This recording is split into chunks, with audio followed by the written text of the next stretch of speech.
شركته حققت مبيعات وصلت ل 130 مليار جنيه، ووالده عنده أكبر إمبراطورية اقتصادية في مصر، وعنده أهم مشروع سكني، وثروته وصلت لرقم خيالي. ياسين منصور أهم رجل أعمال في مصر، إزاي بدأ وثروته وصلت لكام، وإزاي قدر يبني إمبراطوريته؟ كل دي تفاصيل هتعرفها معانا في الفيديو ده. ياسين منصور واحد من أشهر رجال الأعمال في مصر. الراجل ده مش بس رجل أعمال معروف، ده واحد بدأ بدري جدا يرسم طريقه. اتولد في اسكندرية وسافر أمريكا ودرس في جامعة جورج واشنطن، واتخرج سنة 1982 ومعاه بكالوريوس علوم مالية وتخصص فرعي تسويق.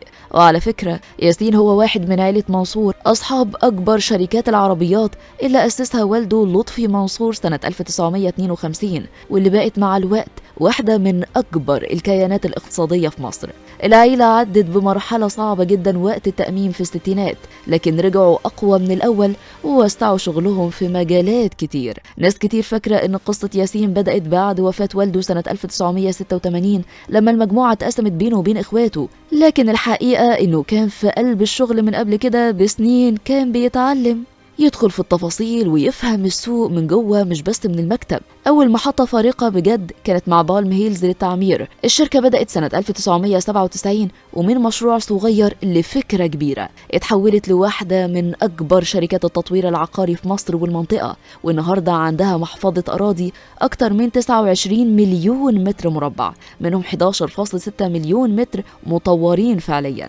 الشركة عندها 34 مشروع سكني و30 مشروع تجاري، وبتخدم أكتر من 70 ألف أسرة. متخيل الرقم ده؟ غير كده كسبت 9 جوائز عالمية في التطوير والابتكار، كل ده تحت قيادة ياسين. وفي تصريحاته لCNBC قال إن بالم هيلز ناوية تدخل أراضي جديدة على البحر الأحمر، وكمان عندهم مشروعين كبار جدا، واحد في القاهرة الجديدة جنب بالم هيلز نيو كايرو ومشروع كله فيلات باسم 97، والتاني في العاصمة الإدارية على مساحة 315 فدان تحت علامة كابيتال جاردنز. المشروعين دول متوقع يعملوا مبيعات حوالي 180 مليار جنيه لوحدهم.